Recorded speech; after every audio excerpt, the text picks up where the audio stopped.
کہہ دو کہ میرے پروردگار نے تو انصاف کرنے کا حکم دیا ہے، اور یہ کہ ہر نماز کے وقت سیدھا قبلے کی طرف رخ کیا کرو اور صرف اسی کی عبادت کرو اور اسی کو پکارو۔ اس نے جس طرح تم کو ابتدا میں پیدا کیا تھا اسی طرح تم پھر پیدا ہوگے۔ ایک فریق کو تو اس نے ہدایت دی اور ایک فریق پر گمراہی ثابت ہو چکی۔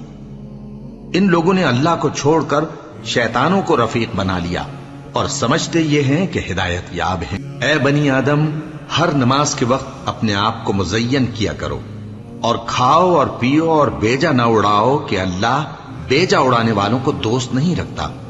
پوچھو تو کہ جو زینت و آرائش اور کھانے پینے کی پاکیزہ چیزیں اللہ نے اپنے بندوں کے لیے پیدا کی ہیں ان کو حرام کس نے کیا ہے؟ کہہ دو کہ یہ چیزیں دنیا کی زندگی میں بھی ایمان والوں کے لیے ہیں اور قیامت کے دن صرف انہی کا حصہ ہوں گی۔ اسی طرح